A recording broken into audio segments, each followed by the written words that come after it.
सभी को जय मसीह की।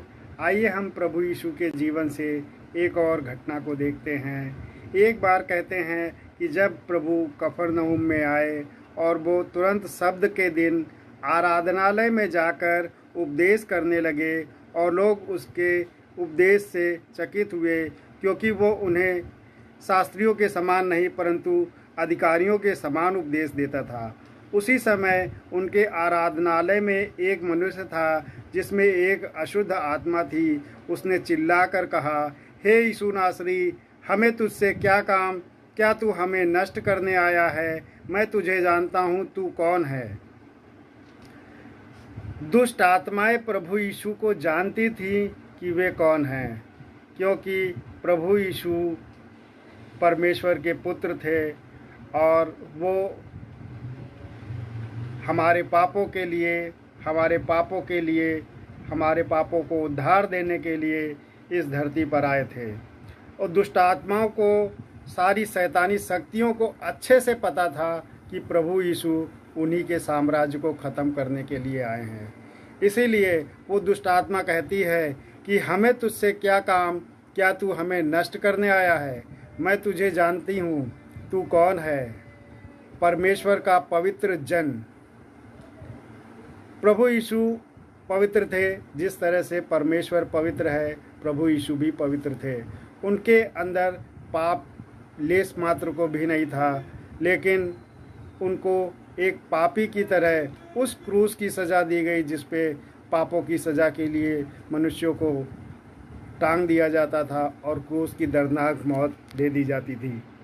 प्रभु यीशु ने उस मौत को सहा। वो दुष्ट आत्मा कह रही है कि मैं तुझको जानती हूँ, तू कौन है। परमेश्वर का पवित्र जन। अगर हम आज भी देखें तो दुष्ट आत्माएं हमारे जीवनों में कार्य कर रही हैं।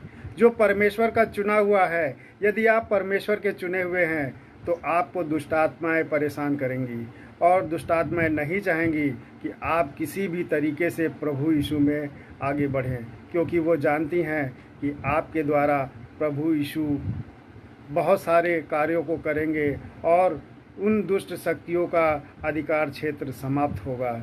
इसलिए वो दुष्ट आत्माएं उन व्यक्तियों को ज़रूर तंग करती हैं जो कि परमेश्वर के लिए आगे बढ़ते हैं या परमेश्वर के चुने हुए हैं। आगे यीशु ने उसे डांट कर कहा, चुप रहे और उसमें से निकल जा। तब अशुद्ध आत्मा उस व्यक्ति को मरोड़कर बड़े शब्द से चिल्लाकर उसमें से निकल गई।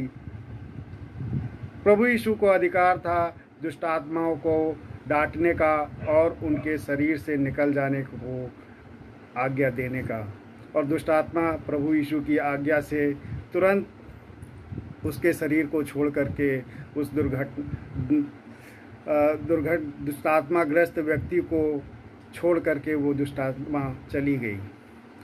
प्रभु यीशु के इस कार्य को देखकर वहाँ पे जितने लोग थे वो सब आपस में विवाद करने लगे। वो कहने लगे, यह क्या बात है? ये तो कोई नया उपदेश है। वो अधिकार के साथ अशुद्ध आत्माओं को भी आज्ञा देता है और वे उसकी आज्ञा मानती हैं, और उसका नाम तुरंत गलील के आसपास के सारे प्रदेश में फैल गया। इस घटना से हमको ये देखने को मिलता है कि जब प्रभु यीशु ने एक दुष्ट आत्माग्रस्त व्यक्ति के शरीर से, कहते हैं कि उस शैतानी शक्ति को निकाला, तो वहाँ के लोगों को भारी आश्चर्य हो गया। आज भी बहुत से लोग आश्चर्य करते हैं जब दुष्ट आत्माएं लोगों के शरीर को छोड़ करके जाती हैं और वो अपने बंधनों से आज़ाद हो जाते हैं। आज हर एक व्यक्ति किसी न किसी दुष्ट आत्मा से ग्रस्त है, क्योंकि अगर उसके अंदर कोई परेशानी है, कोई समस्या है, बीमारी है, तो वो व्यक्ति ज़रूर किसी न किसी दुष्ट आत्मा से ग्रस्त है। हमको केवल परमेश्वर की शरण में आना है, अपने पापों को मान लेना है और प्रभु यीशु को उद्धारकर्ता मान करके ग्रहण कर लेना है। परमेश्वर हमको अवश्य उद्धार देंगे और उन सारी दुष्ट शक्तियों से छुटकारा देंगे, क्योंकि प्रभु यीशु ने हमको छुटकारा देने के लिए ही अपने जीवन को क्रूस पर दे दिया था। सभी को जय मसीह की।